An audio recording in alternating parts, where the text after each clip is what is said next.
Welcome to the Lounge of Travefy Academy, where we get to hear from travel industry voices and experts to learn more about their story and also see what they have on the horizon for travel professionals. And I'm Stephanie Grice, and our guest today is Dana Rubin, who is owner of Dana Rubin Travels. So welcome to the Lounge, Dana. We're so excited to have you here today.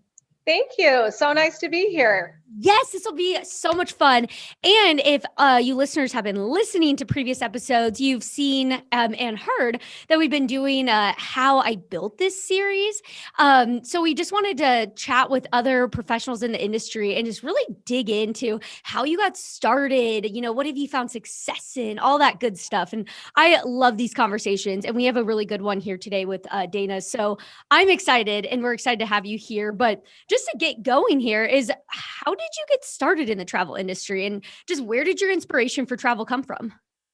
Yeah, so I have a kind of interesting story. I graduated college. I went to University of Wisconsin-Madison and graduated in 1990 with the intention that I was probably going to go to law school. And when that kind of decided that wasn't going to be my thing, I was looking for a job. I was living in downtown Chicago, and it just so happened there was a casino marketing office for Caesar's Palace in Las Vegas. And it's kind of funny. My dad knew the person who ran the business, and they were looking for, in those days, a secretary. And I kind of got my foot in the door and said, let me check this out and see what it's about. So this Chicago marketing office was for high-end comped casino gamblers.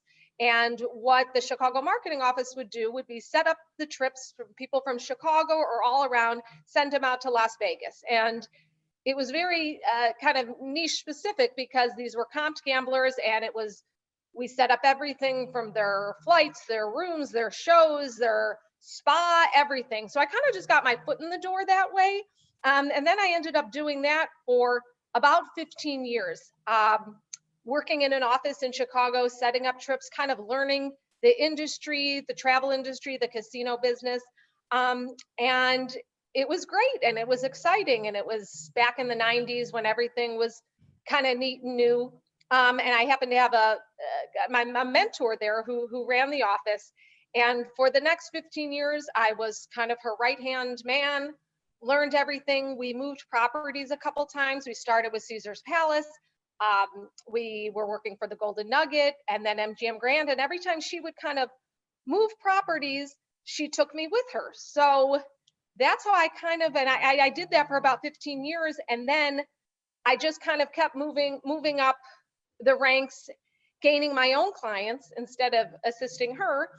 I was gaining my own clients and sending my own clients these places. So that's how I got started. And then I did that for about 15 years.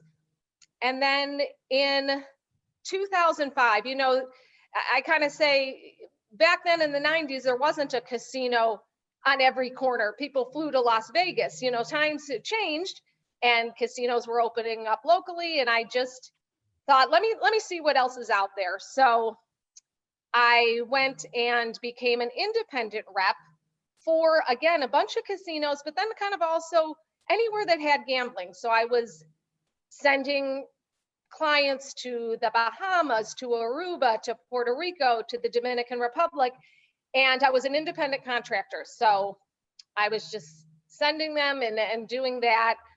So that's kind of how I started. And then just about, I'd say 5 years ago,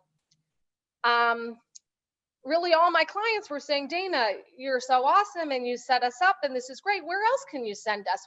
What if we don't want to gamble, but we want to take our family on vacation, or where else? So that's when I kind of started like diving in a little deeper and saying, okay, how can I do this?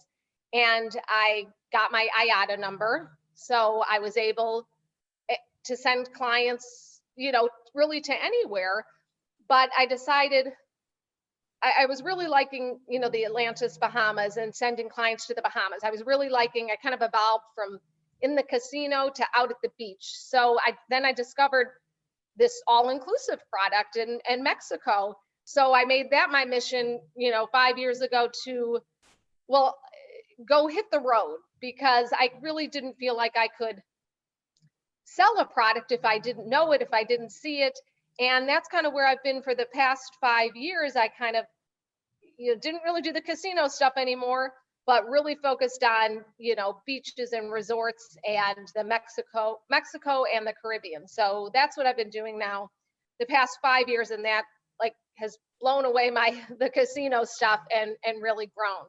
So that's kind of where I am from 1990 to here. So That's awesome. That's so cool. And in that, is there anything from when you were with the casinos that you learned that was so valuable as you kind of went off on your own to travel? Is there any things that you took with you that were like, I'm so glad I learned that then, because you can apply that now to your business? well, like I said, it's kind of interesting because I was working with when the casino business, it was really, like I said, kind of these high-end comped customers. And, I knew from day one, it was all about customer service. And it was all about just being there and being there for the client, and kind of, they were looking for, the best spa in the city. I knew where it was. So it was really just important for me to know my product and give great customer service. So that's really what I've continued with, and I think why my clients keep coming back. I was kind of back then known as the Vegas girl, and now I have people call me the Mexico girl because, like I said, I really made it my mission to know my product. So in the past 5 years, I've actually toured and inspected over 132 all-inclusive resorts, and I'm heading back out there. So for me, it was really important, as it was back then, to just really know your product, know your client, because there's so many choices. So, maybe what works for one person does not necessarily work for the next. So it was important for me to know the product and give excellent customer service, like first and foremost. Yeah, that's how we view it here at Travify too. It's always been, we have to have a good product, of course, but the next great thing is customer service, which I think is, especially when you come to a travel professional, so vital and all that. So makes total sense. And when you started to explore the new properties and all inclusives, how did you decide, how you were going to learn about them, or did you do your own research, or did you connect with suppliers, or what did that look like? Yeah, so back when I was an independent rep for the Atlantis Bahamas, I was kind of back then also making my point to go out there and see the product. And I started blogging about it, and I took videos and pictures. My kind of motto is like, I go so you know. So I think now I kind of do the same thing. And the way I kind of decided where I was going to go is I wanted to see it all. I knew I didn't want to focus. My client was not necessarily a high-end gambler, but it was families like myself who wanted a nice product, not because there's a lot of product out there. So, you have more the low end and you have the high-end luxury. So I kind of didn't really focus on the low end stuff. And I would I would go out there and make an itinerary for myself. I partnered with the destination management company who would take me on site inspections really all day from 9 a.m. to 5 p.m. And I'd usually pack in at least maybe 5 to 6 properties a day. But I really kind of focused on what I thought would interest my client and what I would want to sell, not just for what my client wanted. And I kind of knew by touring some of the properties, okay, this is not for my client, or maybe this is. So I've kind of tried to make my itineraries the whole gamut, from family friendly, adults only, luxury, and kind of moderate plus. Yeah, that's so awesome. I can't believe how many you would tour in one day. That is a lot. Yeah, 5 is kind of the max. And usually when I go, I kind of go more off times because I like to be working when my clients are traveling. So I'm there for them. And my business is mostly focused on, since I do Mexico and Caribbean, the big spring break and the big winter break. So I kind of travel sun off times, and oftentimes maybe that's in the summer. I'm getting ready to go to Mexico where it's 90 plus degrees and you're running around through these properties. So yeah, it's a lot. You don't really want to pack in more than 5 a day, but I just feel like if I'm in town, I want to see it all. And so I pack it in. No, it's important though, because you want to know especially when you're coming from where you're selling it and you're providing the the expertise to your clients.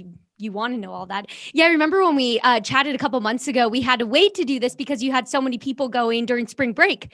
So you had a bunch Yeah. of travelers, a lot at the same time. But what does that look like for you with the pandemic? So the past couple of years, because all inclusives have been very popular. Right. And I really hadn't known much. I had been to a couple all inclusives, but I didn't know the product as much. So it was kind of interesting. I guess that was maybe 5 years ago. And I started with the all inclusive and had a decent, I was building and I had a decent 2018, 2019, but kept growing my business. And then 2020 was going to be an incredible year. I had almost 400 clients booked that literally then had to cancel in a day, in March 2020. So that was a scramble, and that really was a mind boggling thing. So it's actually between 2020 and 2022. I went to Mexico and the Caribbean even 5 times alone and toured properties because I was kind of at home wondering, what is this business I've been in for 20 plus years going to look like? And I couldn't just kind of sit and be idle. And so when it was kind of safe to travel, I mean, I have pictures of me hitting the beach at these resorts that had 20% occupancy, and I had a mask. I didn't know, but I just knew I couldn't sit home and idle. I had to kind of pull myself up by the bootstrings and say, I'm going to be ready. I know travel is going to come back. I know it, and I want to be ready. So that's when I really kind of hit the ground more with touring everything. And then I guess we went to 2020, 2021. I had some stuff building, and then with 2022, just this past spring, I just had over 300 clients come back from Mexico and Caribbean. So I kind of blew my production out of the water, and I was happy, and they all traveled, and it was great. And now we've got an insane demand rate now, so trying to roll with that, and thankful. But I kind of guess what doesn't kill you makes you stronger, because 2020 was rough, and since I'd been in the industry so long, I'd been through 9/11, and they had other challenges in the industry, but nothing like what happened in 2020. But I had faith, and I just kind of nose to the ground and focused on it, and yeah, so Yeah, far so that is good. that is incredible. That is so many. So the question that comes to my mind is, how do you keep everything organized with, 300-400 clients traveling? What are your Yeah. secrets to organizing that? Yeah. Well, I mean, first of all, even regarding this with my processes and stuff, I have discovered Travify too, which we work with. Yeah. So that's been really, honestly, a game changer, to get the itineraries all together. And it really, you know what? I think I just have a little bit of a obsessive personality, that if something's going to get done, I want to do it now. I'm trying to set a little more boundaries, maybe take some time to myself. But if a client calls me, I want to get that done and respond right away. And it's just really a matter of, um, before the big trips, really, everything looks beautiful when I'm touring properties and I post a lot on social media, but the bulk of the time is right here in front of my computer, and just kind of grinding it out and just keeping everything organized. Yeah, I'm able to do it, and I'm really available for my clients. So it works. I think just kind of responding right when people call and getting the stuff done, and kind of, for me too, cutting out a lot of the emails back and forth and saying, just, pick up the phone or let me call you. Let's talk. Because again, there's so many properties, and I know what was kind of good and what's not. So, and it's kind of to cut to the chase, and let's talk. And what works for your best friend might not work for you. So let me find out about you. I think that is really important. Yeah. So on that, do you typically do like consultation calls, or what does that process look like? Or do you already have a relationship with most of your clients? Yeah. So again, by being in the business for a while, I mean, I'm always thankful getting new business. But the bulk of my clients, again, a lot of new business, but really my repeat business and referrals, is kind of where it all comes from.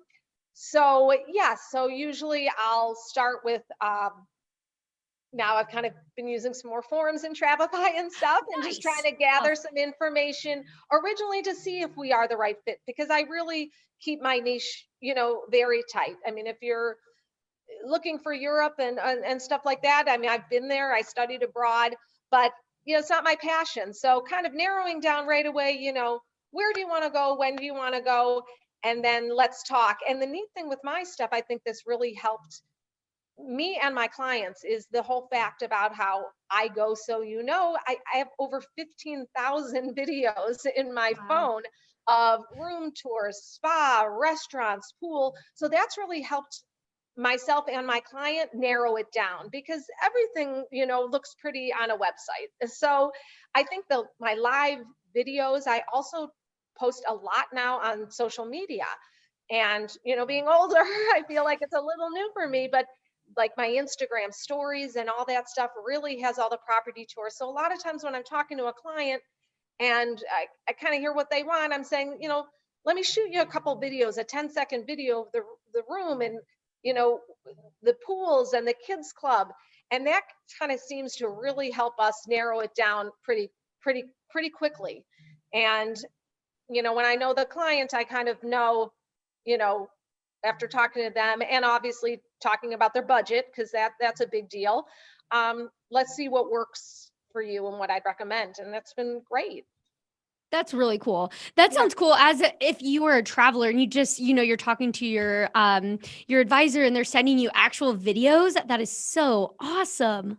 I Yeah, love that. and That's a I good kind tip. of am fun with it, and Mhm. now with the Instagram and stuff like that, I feel like my college kids maybe chuckle at me, because I like to be not goofy, but I'm me. So when Yeah. I'm at a resort and I travel to these places, alone, my husband stays here because I'm touring resorts all day. So when I'm there alone, and I'm posting a little video of me, you know, by the pool or with the bands or with the fun drinks, I just do it, and it's been really fun for me. So sometimes it's a little goofy, but then in the end, I end up having so much content for my clients that they wouldn't see on a website or by clicking a button. So, Mhm.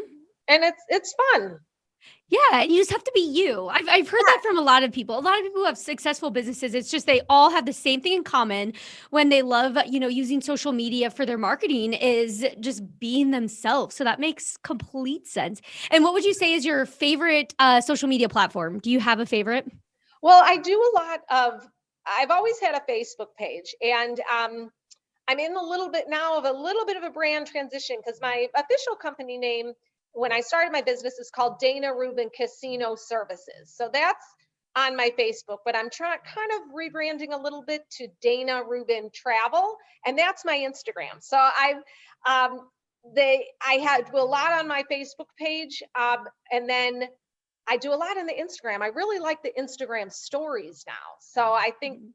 that's cool. And I think another thing that's really helped my business too is a lot of my clients, most my clients are so wonderful, and they send me, pictures of their trip after. So with, usually a nice testimonial or something. So I feel like I'm able to put that out there a lot on Facebook and Instagram. Yes, And that's that's such really a good thing. helped. Yeah. Yeah, that's really cool. And so you mentioned already with using social media and everything, but for those listening who are newer to the industry and just starting out, what would you say are the biggest things that you've learned since your time growing your business that maybe they should be aware of? Well, I mean, I really think education and going out there, personal education, I mean, that's really helped me the most, because like I said, you could study up and read resorts, but till you're actually kind of there and you see it and you could taste the food. And I always say, feel the vibe. I could tell a vibe of a resort, right kind of when I walk in. So I think just gaining so much knowledge about your product and actually going out there and traveling um, has really helped. And then also, obviously, partnering with, suppliers and companies that are supportive of me, so that I have my contacts there at these properties, and if my clients need something, I could go to them. So I think kind of building relationship, but more about getting out there and really experiencing the product. Yeah, and you mentioned too, you have a lot of referrals that you get. Would you say most of your client base has came from referrals, or was it a lot more just like natural organic building? Well, I really think, again, the social media has really helped me, the Facebook and Instagram, because I've gotten so much new business from that. My repeat clients and referrals, at least kind of the repeat clients know how I am. And once they've booked a trip with me once, then we're good and they tell their friends. So, but the new business has come for sure from, I think, the social media and Yeah. just being out there. Yeah. Well, especially the past couple years too, especially being out there probably was huge for you. Did you get a lot of questions, or did you have a lot of people traveling during the past couple, or like kind of when the pandemic started, or was there a little bit of a lull and then they started going back out? Yeah, I feel like I said the 2020 March spring break was when it all, Mhm. canceled. So then that actually all canceled. I guess that was all Christmas canceled. So then by 2021, I remember my spring break, I had some business, um, but it still took some time. So, and Christmas I had some, but this my actually Christmas of 2021, I guess, or would that be, yeah, Oh Christmas yeah, of last 2021 was good for me, was good for me too. Right. Spring 2021 was good. But then, like I said, starting 2022 with the spring break, has been incredible. And I'm really on pace also for a nice winter too. So I'm already booking, a lot of winter break, a lot. And then already 2023 already. So the demand's year. like insane. So it's a little bit managing, demand with pricing how it is and kind of seeing where that all shakes out. Yeah. Oh, the demand is crazy and it's only going to keep growing. And on that, are there any trends you're seeing? Is there any like specific places? Because I know you focus a lot of your effort in like the all inclusive and that, but is there any trends that are sticking out to you that you're Well, noticing? yeah, it's kind of neat because with a lot of the all inclusives, I kind of call it like a big brand product. So that's what I was kind of used to, like with the Atlantis, Bahamas, and the big Las Vegas casinos. A lot of these all inclusives are that big brand product, but I feel like, and when I'm seeing more of a trend of, at least for Mexico, because I focus a lot on Mexico, becoming a more authentic and a little bit away from the big brand. So I'm actually touring a couple properties that are brand new that are really more focusing on sustainability and culture and tradition versus these big box products, which I like both.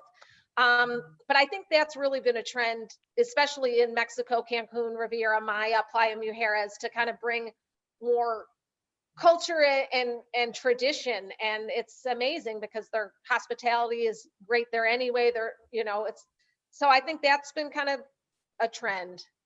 And then I do a lot of the West Coast too, with Cabo and Puerto Vallarta, and that's been kind of great too. Yeah, that's a I think, really awesome trend. Like the sustainability, and I've heard that where it's just people are trying, they want more in-depth authentic. thing. Exactly. Yeah. Yeah. So I'm kind of excited to see a couple new places in 2 weeks that are really focused on that, and then visit my tried and trues, because I still have tried and trues that aren't necessarily new. So I always try to see new stuff, and this trip's kind of neat because I have a lot of new, but I also have tried and trues that it's important for me to, maybe I saw them 2 years ago, but I want to go back and check up on them and see how it is going and how what's changed. So I kind of, that's how I'm balancing it out with new and then tried and true. Yeah, that's Yeah. really cool. And this is probably an extremely hard question for you to answer, but do you have a favorite property or resort? It really just depends. I mean, it's funny because, like I said, I do a lot of families, but now that my kids are in college and a lot of my friends' kids are in college, I'm just getting so much more, questions for the adults only, all inclusive. So there's a couple new products out there that I really like. So we'll see. I'll be able to tell you more when I come back. It's hard to pick a favorite. It really Oh, is, because it really just depends on the client and their budget. My kind of line is that, although I've toured over, like I said, over 130 properties, I can still count maybe on one hand two, the brands and the properties I like. So again, I'm not, if you're, looking for the cheapest bottom line stuff, that's probably not me. I really, I think no matter how much money you're spending there, even if it's a cheap deal, it's not a good deal if the food's horrible or if it's not good. So I'm really more into to value, than pricing. Like, what does this place offer you, and what's the best value to you? So yeah, it kind of really depends on the client. yeah, I know. I was like, I want to But ask I it, but it's like, got to be really hard. I tell people, because I'm from Chicago, I like popping over to Cancun, or Cancun, maybe not Cancun right in the center, but the Riviera Maya. I really like Playa Mujeres. That's north of Cancun. It really built up now, and a gated community. The beaches are great there. But for me to pop over to Cancun and have a 3 hour flight, I like that. I love Cabo too. But sometimes that extra hour flight, I'm a nervous flyer. So for me, when people ask me, and also if you have families and you have kids, the bulk of the all-inclusive product is located in, Cancun. So you could go out to Puerto Vallarta and Cabo, and they do have some. I do a ton of Cabo for my senior high school groups with their parents. I do a lot of Cabo. But the bulk of the all-inclusive stuff is really more in, I feel like, Cancun, Riviera Maya. I also love the Bahamas. I just got back from the Dominican a couple weeks ago, saw a ton of properties there. That's another product, depending on the client, maybe we'd want that. I like some properties in Turks, Aruba, but I really focus more on the Mexico and Bahamas. Yeah. Oh, that's perfect. And actually, this really is a good pivot into my next questions, because what I was going to do is do some rapid fire questions. We like to do those. Love I it. didn't tell you about it Oh beforehand, gosh. but they're really fun. But you kind of already answered some of them, so we'll see. We'll see if you have a different answer. But the first one is, what is your favorite destination you've traveled to? I know this is always the hardest one. My favorite destination, I love Cabo. I like Cancun. I like Puerto Vallarta. I really like the Bahamas. So I guess anywhere with the beach. I like Mexico. I like the hospitality. I think the hospitality there is like no other. I mean, I really do. And because I really haven't focused as much on the islands as much, but and the Bahamas I love for the, beautiful ocean. So you have like ocean and pool. So that's fun. Yeah. No, oh, this sounds so awesome. I'm glad that it's nice out today, the weather, because I'd be like, I want to go. I'm ready to hop on a plane. Might just Yeah. have to do that soon, because it sounds great. Yeah, it's great. I know. And so this question is kind of similar, but is there any place that you think is the most underrated destination to visit? Well, again, I feel like sometimes I'm not defending Cancun, but sometimes I feel like maybe they get a bad rap, and I just think the hospitality outshines so many other places. So I do think that's underrated, but trust me, no, the demand's huge for Mexico. So yeah, I don't know about underrated. Yeah, I could see that fitting I in. like them. 100%. Yeah, like I said, I'm kind of different because I am so niched up tightly, so I really keep it focused with those products. So I'm sure there's a lot of places around, but for me, I like where I look. Yeah, which is Yeah. great. And so another good question for you is, what is the best meal you've ever had while traveling? Oh gosh, the best meal. The Bahamas always has great food. They have one restaurant there, classic. It's called Grey Cliffs in Nassau. That's amazing. That was always amazing. I like a lot of Cabo had great food. Puerto Vallarta had great food. Yeah, I'm kind of easy with food. I like So to have many my options. poolside cocktails. Yeah, I like the poolside. Those fun. I love all those fun fruity drinks and stuff. And I know it sounds kind of weird, but like I even like when they have. I could go to even Mexico and get like their fresh fruit and fresh vegetables that I'm not used to having in the winter in Chicago. So I'm happy with that kind of stuff in a you know big bowl guacamole. Yeah, oh, that sounds amazing. I Yeah, love this. This is just yeah, putting us in a really great tropical headspace. I love this. yeah. So, okay, my last question for you is what is the craziest thing that's ever happened to you while traveling? The craziest thing, well, I guess I would a couple crazy things. I think back to my casino days. I have so many stories, but back in the 90s, I was when I was assisting our high-end comped gamblers. Every time I loved my favorite thing was the heavyweight fights. I remember I would Oh, sit, you know, with these clients ringside to every heavyweight fight in the 90s. And I just remember being at, I think was it Tyson Holyfield's when he bit his ear off. yes. I don't know. You're younger, so I don't know if you remember, but Yes, it was Mike um, Tyson. I vividly remember that being on the news after yeah, that stuff happened. like that. And then also, I remember I forgot I sent a lot of business to Atlantic City back in the day too when I was on the casino side hosting comped gamblers, and we would have these great parties for our clients. And one party we had in Atlantic City.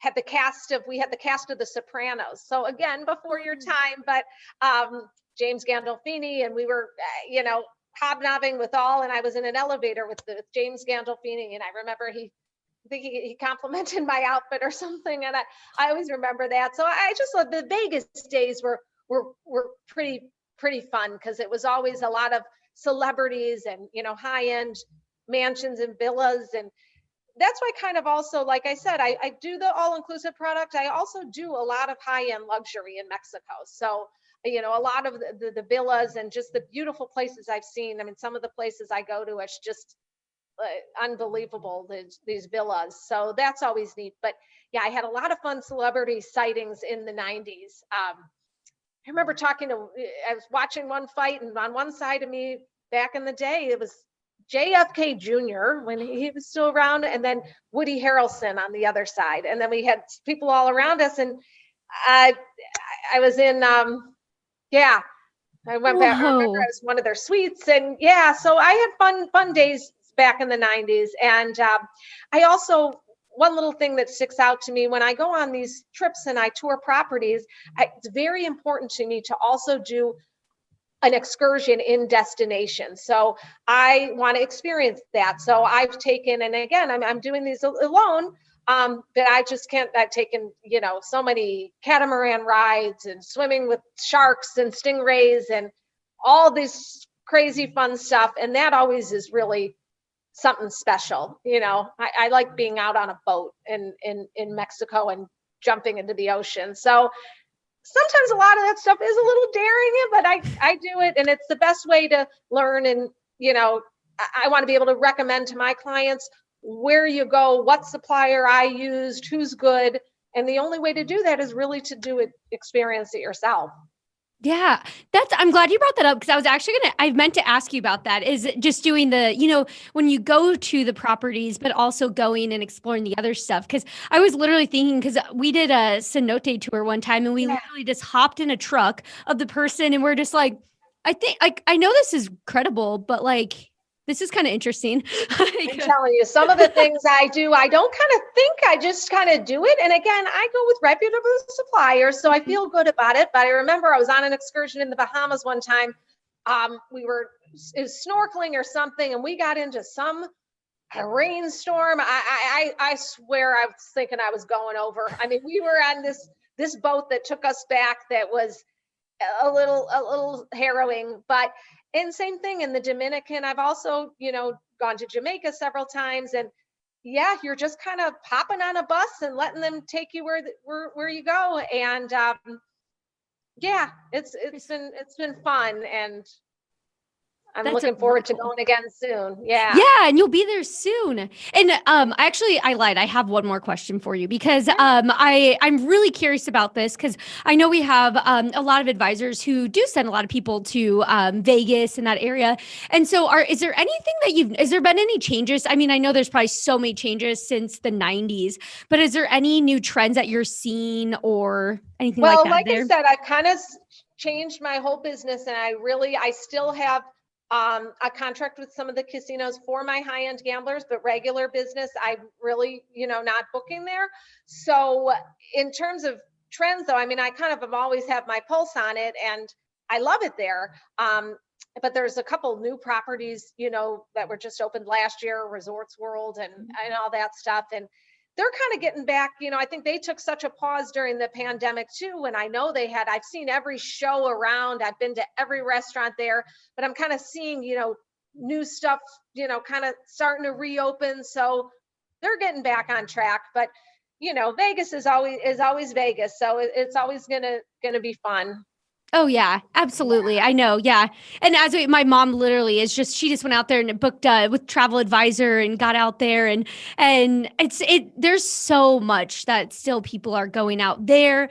And then as you mentioned, Mexico, especially just if they're in the US already, it's just very easy places to go and have any type of experience that you want, basically. Yeah. I mean, like I said, Vegas will always be my first love. I mean, I started in it and it was, great to me. And it's been, fortunate that I've been able to expand. But like I said, just to backtrack the whole thing with Vegas from the beginning and back in the 90s, maybe things have changed, but it was all about, customer service and whatever you wanted, whatever you need. So I've just kind of took that mentality and just carried it along and know that, I'm here for my client and whatever they need. So I just kind of changed a little bit from being an expert in Vegas to now really, being an expert in, Mexico and Caribbean, and remembering that customer service first and foremost, and really, being able to listen to your client. Because like I said, what works for one thing might not work for another. So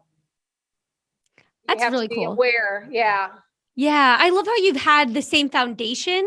Your foundations that remains the same, but you found passion in new things and pivoted a little bit, but you still offer, get those clients that want to do things that you already know about, totally do that. But so I think that's really cool. So congratulations Yeah. on the success of everything. It's really Thanks. awesome. Thanks. Yeah.